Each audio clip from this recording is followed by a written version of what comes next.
Salut la Bulls Nation, j'espère que vous allez bien. Petite vidéo pour revenir sur le back-to-back que les Bulls ont réalisé vendredi et samedi sur les parquets de Milwaukee et de Cleveland. Deux défaites, mais deux matchs où la plupart du temps on a quand même fourni de vrais bons gros efforts, autant offensivement que défensivement, pour s'offrir une chance de gagner les deux matchs. Et puis bah sur la fin, ça s'est pas forcément toujours bien passé. On a fini un petit peu par craquer avec des mauvais choix par-ci par-là. Euh, mais dans l'ensemble, on va y revenir. Il y a quand même beaucoup de choses intéressantes sur lesquelles on peut revenir. Donc déjà le match de vendredi à Milwaukee qui comptait pour la NBA Cup. La bonne nouvelle, c'est qu'on récupérait Ayo Dosunmu qui avait loupé les deux matchs précédents avec son petit souci au quadriceps. Et il était donc présent à Milwaukee avec une limite de minutes uniquement dans le but de lui faire jouer les deux matchs du back-to-back. Et pas le faire jouer à fond sur un match et le mettre au repos sur celui d'après. Donc du coup, il était limité à 24 minutes. Et c'est une bonne nouvelle qui accompagne un début de match plutôt intéressant de la part des Bulls parce que on arrive à bien exploiter les mismatchs. Matas va enchaîner plusieurs paniers en allant jusqu'au cercle avec des cuts, avec des drives. On fait des bons efforts défensifs aussi, j'ai trouvé. Il y a des bonnes rotations, il y a des aides dans le bon tempo. On conteste, on prend des rebonds. Giannis est très peu en vue dans le début de match. Il a plus de ballons perdus qu'autre chose. Mais on sait que ça dure quand même rarement longtemps avec lui. Et plus les minutes passent et plus les Bucks vont essayer de l'impliquer, de le mettre au cœur des systèmes. Et il va commencer à mettre des dunks, à mettre des layups, etc. Malgré, j'ai trouvé qu'on a fait des efforts défensifs assez solides pour l'emmerder le plus possible, en lui laissant très peu d'espace, en essayant de mettre du monde autour de lui pour bah, voilà, essayer de faire en sorte qu'il trouve pas de solution. Mais le mec est juste un putain de mutant et bah, après il fait ce qu'il veut quoi. C'est juste que pendant deux quarts temps et demi, j'ai trouvé qu'on avait essayé vraiment de faire de bonnes choses. Euh, mais voilà, après, il, quand il a commencé à enchaîner et qu'il s'est mis en mode bulldozer, bah, à foncer dans le tas. Il partait de 15 mètres, il partait, il fonçait dans le tas, il rentrait dans tout le monde. Les fautes, les lancers francs, etc. Trois quarts d'heure pour tirer des lancers francs, enfin bref.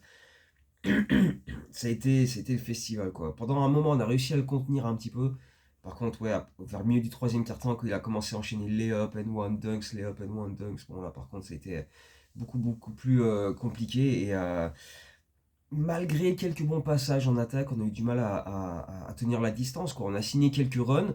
Il y a eu un 9-0 dans le troisième quart-temps vers la fin.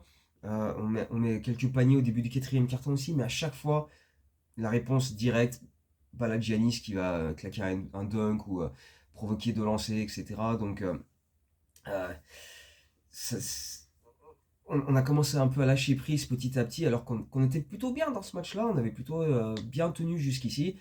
Et puis après, sur la fin, bah, on essaie de mettre des paniers rapides pour pas se prendre un trop gros écart, parce que c'est de la NBA Cup, on sait que la différence de points compte. Mais le problème, c'est qu'au contraire, on précipite des shoots, et derrière, bah, les Bucks ont des contre-attaques, et finalement, ils s'imposent de 16 points, 126 à 110, qui est quand même bah, pénible pour la NBA Cup, mais aussi, je trouve que c'est un écart qui reflète pas vraiment les efforts qu'on a fournis dans ce match, et je pense qu'on méritait quand même un peu mieux. Euh, de le gagner, je sais pas, mais pas de perdre de 16 points comme ça sur une fin de match un peu où bah, c'était un peu le bordel quoi. Mais bon, après, quand Giannis est comme ça en mode MVP, le mec a fini avec 41 points, 15 rebonds, 9 passes, 16 sur 32 au shoot. Même si les autres autour de lui, ils ont pas fait des matchs de dingo non plus, bah voilà, ça reste compliqué quand lui te sort des matchs comme ça, quoi. Donc, bah, on a pris cette défaite qui est un peu, encore une fois, dommageable pour la NBA Cup. Parce que si tu partais de Milwaukee avec un écart plus réduit ou si tu les battais, derrière, il te restait les deux équipes les plus faibles du groupe sur le papier, avec Miami et Charlotte. Tu te mettais un peu mieux. Là, ouais, là c'est sûr que c'est une défaite qui, à ce niveau-là, va modifier un peu tous les calculs. Mais bon, voilà, c'est comme ça. Et le lendemain, donc, à Cleveland, pour moi, ce match, il est encore plus frustrant que celui de Milwaukee parce qu'on a vraiment fait des très très bons efforts et on s'est donné toutes les chances de le gagner. Mais vraiment, t'enlèves les trois premières minutes du match, on a galéré un peu, on a perdu beaucoup de ballons, t'avais l'impression, euh, chaque possession, c'était Guidi qui drive, et vers le cercle, boum, prise à 2, j'arrive pas à ressortir la balle, ballon perdu, contre-attaque. Position suivante, même chose, drive, prise à 2, j'arrive pas à ressortir la balle, perdu, contre-attaque. Ça a été comme ça pendant 3 minutes. Et ensuite, petit à petit, on a quand même fini par trouver un peu notre rythme. On a mieux fait circuler la balle. On a été plus agressif en attaque du cercle, tout ça. Et on a aussi monté en puissance défensivement. Mais encore une fois, c'est grâce à l'apport, on va le dire peut-être toute la saison. Et on l'a déjà dit plein de fois depuis le début de la saison, de nos benchers qui ont été tout simplement énormes, quoi. Kevin Huerter, comme à chaque fois, il rentre, il a tout de suite de l'impact. Là, il va voler des ballons, il va mettre des lay-ups en transition. Ayudo Sumu qui bloque les drives, qui va mettre des paniers de l'autre côté aussi. On commence à mettre pas mal de paniers à 3 points. Kevin Huerter, Jalen Smith, Okoro. À la mi-temps, on est à 10 sur 14 à 3 points. On shoot à 56,1% au global. On est même à 16 sur 17 au lancer, ce qui est très bien sur le parquet des Cavs. Euh, on gagne 43-24 le deuxième quart-temps. On a vraiment dominé, on a pris les rebonds, on a fait de super efforts défensifs, on a fait des bons contests. Cleveland, à ce moment-là, ils ont loupé 12 ou 13 tirs à 3 points consécutifs. Ils ont mis le premier au tout début de match et après ils en ont loupé 12-13 de suite. Ils ont une adresse qui est beaucoup plus basse que la nôtre. On a pris 19 points d'avance à 15 secondes de la mi-temps. On en a encore 16 à la mi-temps. Tout va bien. Et derrière, on se prend un 15-0 pour débuter le troisième quart, qui a été en plus retardé de quelques minutes parce que au moment de faire la remise en jeu au début du troisième quart-temps, les arbitres se rendent compte que le cercle où les Bulls vont attaquer est légèrement déséquilibré, donc ils ont dû faire venir quelqu'un sur une échelle pour lui fixer, le remettre droit, etc. Donc ça a pris un peu de temps. Est-ce que ça a refroidi les Bulls? Je sais pas. En tout cas, ils ont eu du mal à vraiment se remettre dans le match après ça. Comme je dis, ils ont pris ce foutu 15-0, alors que tu arrives avec 16 points d'avance à la pause, t'es bien, tu prends 15-0 derrière, donc toute ton avance, tous les efforts que tu as fait jusqu'ici, disparu, plus rien, ça servait à rien du tout. Et surtout, on se fait bousculer, on a du mal à contenir les drives. Donovan Mitchell, jusque-là, il était à 3 points, 1 sur 10 à la pause. Tu dis, bon, au moins, il va pas nous faire chier en mettre 70 cette fois-ci. Là, il commence à enchaîner, et comme à chaque fois, il commence à nous fracasser. Et du coup, Cleveland revient petit à petit. Ensuite, tu as Josh Giddey qui se blesse la cheville sur un crossover de DeAndre Hunter. Facile à dire. Mais voilà, tu as l'impression qu'en fait, tout ce qui pouvait mal se passe mal, en fait. Quoi. Tout s'acharne contre toi. Bon, après, Guillet va revenir quelques minutes plus tard sur le parquet, mais le temps où il n'a pas été là, à cause de son souci à la cheville, on a eu énormément de galères à exister en attaque. C'était quasiment que du 1 contre 1. Kevin Huerter va mettre un lay-up, mais sinon, à part ça, il n'y a plus de circulation de balle, il n'y a plus de shoot ouvert, il y a plus rien de fluide, quoi. Et quand Guidi revient, tu vois qu'il est gêné par sa cheville, qu'il ne peut pas courir aussi bien qu'il le voudrait, qu'il n'a pas les mêmes appuis, etc. Et donc, dans le quatrième quart-temps, c'est Trey Jones qui prend le relais à la main et qui va signer quelques très très bonnes actions, qui va aller provoquer des lancers, mettre des lay-ups, etc.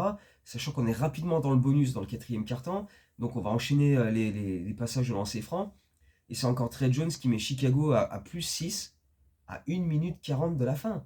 On mène 122-116 à Cleveland, il reste 100 secondes à jouer, mais on va totalement déjouer toute la fin du match. Donovan Mitchell qui est monté en puissance là, sur cette fin de match, ça va être terrible. Il va mettre un 3 points. On va faire un shoot dégueulasse. Il va aller mettre un lay-up. On va faire un shoot dégueulasse. Et après, il va mettre un end-one un peu généreux. Mais bon, il met un 8-0 à lui tout seul qui est assez violent.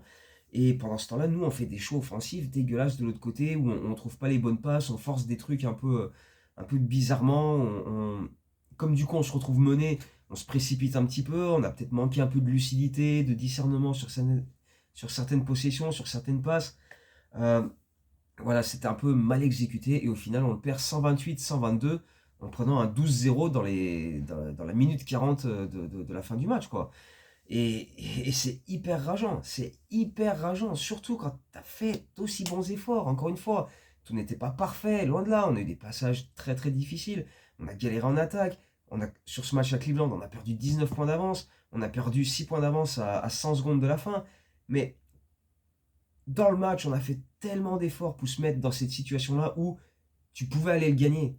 Ce qui est quand même pas rien d'aller gagner sur le parquet de Cleveland. On l'a pas fait souvent. Il n'y a pas beaucoup d'équipes qui le font. Euh, Il y a eu quelques coups de sifflet un peu étranges, hein, genre la faute non sifflée sur Guidi qui vient de récupérer un rebond. Je sais plus quel joueur vient le bousculer un peu. Il perd l'équilibre, il met le pied hors du parquet et les arbitres sifflent bah, balle perdue, balle au Cavs, alors qu'il est clairement bousculé.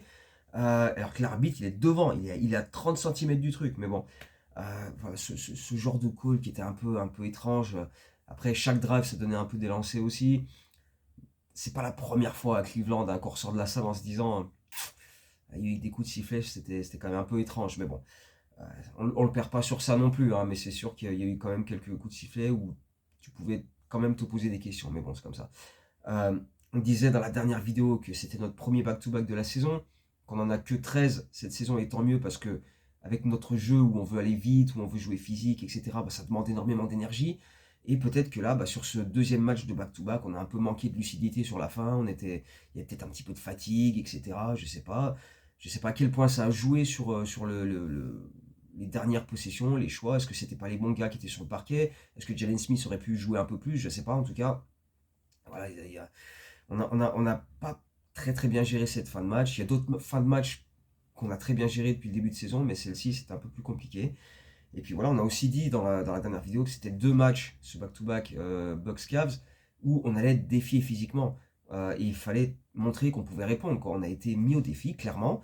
Et dans l'ensemble, on s'en est pas trop mal sorti, pas toujours, mais on a quand même fait des trucs plutôt, plutôt intéressants, malgré un manque de taille et de puissance assez évident par rapport à des Giannis, à des Miles Turner, à des Allen, des Mobley, etc.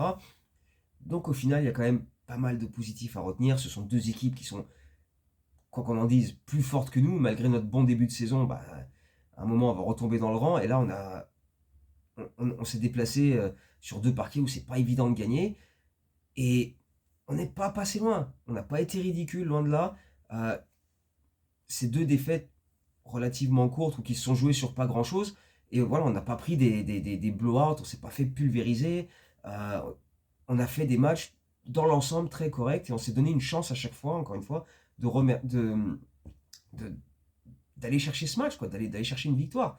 Je pense que si tu reviens de ce mini road trip avec une victoire, une défaite, c'est pas démérité parce que les efforts étaient là, quoi. Après, sur ce match-là à Cleveland, on peut remercier le banc aussi, hein, parce que ils ont inscrit 58 points, mais surtout ils ont masqué les faiblesses que certains titulaires ont affichées, notamment Vooch et Matas qui sont bah, passés au travers, quoi. On a très peu vu Vooch, il a été très peu impliqué en attaque. 9 points, 11 tirs au final pour lui, donc c'est pas beaucoup. Il a été assez muselé. Est-ce que des fois il avait des mismatchs et on l'a pas trop bien servi? Ou est-ce que il a vraiment juste pas été. Enfin voilà, les Cavs ont bien défendu sur lui et il a pas eu l'occasion de se montrer plus que ça. Je sais pas, il s'est pas mal fait bouger en défense aussi, donc il est un peu passé au travers. Après, on sait que c'est pas le mec qui est le plus à fond quand il faut y aller dans le défi physique, mais voilà, il a eu du mal. Et Matas aussi, je pense qu'il est tout simplement passé au travers, un petit peu comme Orlando en début de saison, un peu comme contre Philadelphie aussi par moment, où on disait que voilà, le défi physique était parfois un peu encore trop grand pour lui, qu'il a du mal à tenir. Là, 4 rebonds, 4 points, 4 fautes, 1 sur 6, 3 balles perdues.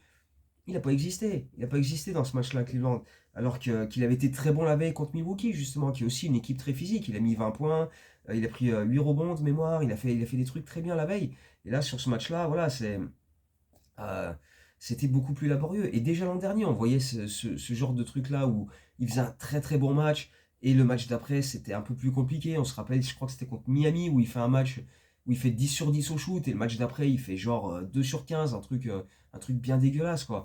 Euh, en fait, je pense que on a tellement parlé de lui tout l'été, dans le début de saison, en tant que futur de l'équipe, qu'on en oublie que justement, c'est le futur. C'est pas encore le présent. C'est que le début de sa deuxième année, il a encore énormément de trucs à apprendre pour être le joueur qu'on aimerait qu'il soit. Et ce genre de match bah, fait partie de son apprentissage. Et on le sait on l'a dit dès l'année dernière qu'il fallait qu'il prenne du muscle, etc. Il en a pris un peu cet été, mais face à des mecs comme Giannis, etc., qu'est-ce que tu veux faire? Il reste encore du chemin. Il reste encore du chemin à Matas pour tout ça. Euh, mais voilà, j'ai pas de doute que au fil du temps, ça va venir. Là, on est encore sur. Voilà, on a joué 9 matchs dans sa deuxième saison. Le mec a pas encore 100 matchs NBA en carrière, donc voilà, c'est sûr que c'est pas des beaux matchs qu'il a montré là dernièrement, c'est pas toujours très bien, pas toujours très fluide, mais tu sais où est le problème et tu sais qu'il peut le régler. Ça va juste prendre du temps et j'ai pas de doute sur le fait qu'il va bosser sur ça et que ça va venir. Mais voilà, il faut se montrer patient. On n'est pas sur un produit fini, on est sur un gars dont on va continuer d'observer la progression sur les prochaines années, clairement. Donc voilà, il est encore très très jeune et ça va le faire, il faut juste lui donner du temps. Après, pour le reste, sur ce back-to-back, on peut quand même revenir sur les très très bonnes perfs de gars comme Trey Jones, qui était excellent, tout ce qui est gestion des possessions, attaque du cercle, rentrer ses shoots en encaissant le contact, mettre ses lancers francs, il était très bon à Cleveland, distribuer l'attaque, faire le pressing défensif, avoir les mains actives, voilà, couper les lignes de passe, créer des transitions, etc. Il a été excellent. Kevin Huerter, comme d'habitude, sur son début de saison, il est absolument énorme. Constamment en train de faire des trucs positifs, que ce soit un box-out, que ce soit un écran à l'opposé, que ce soit. Enfin voilà, tous les petits trucs. Encore une fois, j'ai l'impression de le dire à chaque vidéo, mais tous les petits trucs qu'on voit pas dans les feuilles de stats. Mais Kevin Huerter, il fait le sale boulot, il fait plein de trucs vraiment intéressants. Il n'a pas forcément toujours eu l'adresse à 3 points qu'on aimerait, surtout pour un gars qui est étiqueté comme un très bon shooter, mais il fait tellement d'autres trucs à côté que voilà. Et puis il finit par mettre ses points quand même, il attaque plus le cercle que ce qu'il faisait sur ses premières saisons, donc il n'y a pas grand chose à lui reprocher à Kevin Huerter, il fait vraiment des trucs très très cool. Okoro qui continue de monter en puissance, on l'avait dit à Philadelphie, il avait été très bon. Là il a continué, son match à Cleveland est excellent, il met 19 points, il est très très grosse adresse, il a mis beaucoup de lancers francs, il a fait quelques passes, défensivement il a eu de l'impact aussi, donc c'est très très bien. Jalen Smith aussi qui s'est beaucoup donné dans ce back-to-back. Pareil, il a dû se farcir des Golgoth, mais il y est allé, il allait chercher des rebonds, voilà, il était là, il a vraiment été. Euh, et puis voilà, il a rentré ses shoots, il a mis quelques 3 points, ouais, il a fait son taf, quoi. Son début de saison était un peu montagne russe, là, mais là, en ce moment, il enchaîne des perfs quand même vraiment intéressantes. Et, voilà, il a fait beaucoup de bien. Le retour d'Ayo aussi a fait énormément de bien, parce qu'il est capable de briller des deux côtés du parquet, voilà, défensivement avec son intensité, ses attaques du cercle, etc., on le sait, hein. Donc voilà, il y a quand même pas mal de bonnes perfs intéressantes à mettre en avant sur ce back-to-back. Et encore une fois, bah, ces deux défaites, mais il n'y a pas de quoi rougir, quoi. On a vraiment joué ces deux matchs-là à fond, contre des équipes dont on sait qu'elles sont meilleures que nous, mais on leur a pas donné l'opportunité de nous fracasser. La plupart du temps, on a été dans le match, on a joué les yeux dans les yeux, et on aurait pu repartir au moins avec une victoire sur deux, ça aurait été pas mal, quoi. Moi, ce genre de prestation, tu me donnes ça 8 fois sur 10, parce que bon, je sais que c'est pas facile à faire tous les soirs, mais 8 fois sur 10 sur la saison, tu sors des matchs comme ça, surtout face à des équipes de ce calibre-là, bah, je suis quand même plutôt serein, quoi, parce que avec une telle intensité, une telle débauche d'énergie, surtout en back-to-back, moi j'ai pas grand-chose à reprocher aux joueurs. Au final, ils ont tout donné.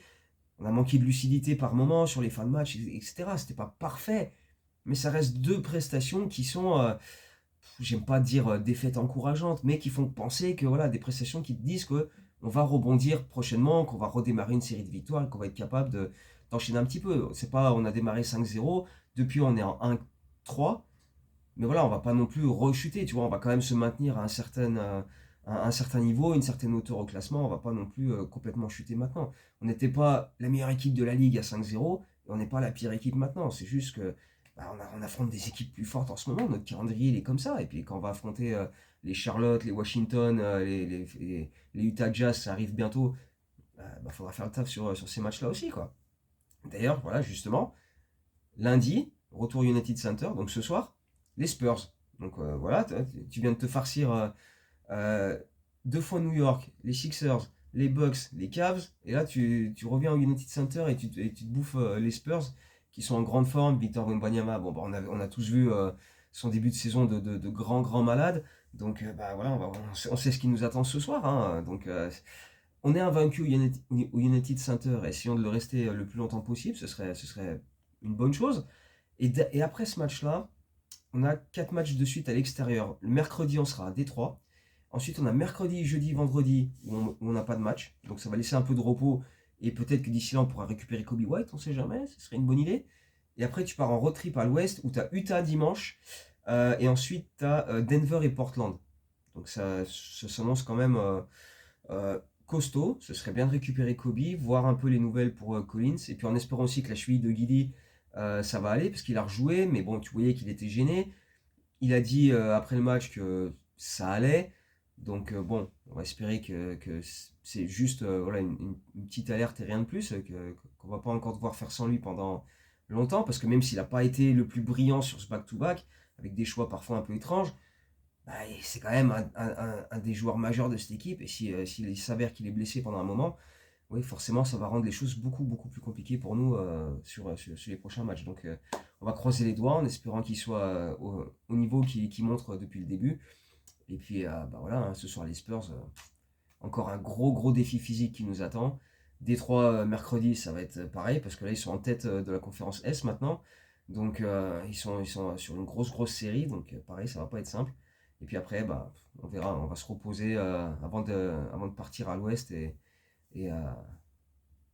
on verra bien à ce moment-là. Mais bon, déjà Spurs ce soir, on aura le temps de s'inquiéter du reste plus tard. Donc, ouais, je pense qu'on va se retrouver mardi ou mercredi pour débriefer ce match des Spurs. Et puis après, on parlera des Pistons et du reste du road trip à l'ouest. Donc d'ici là, bah, comme d'hab, portez-vous bien et à bientôt. Ciao, Go Bulls.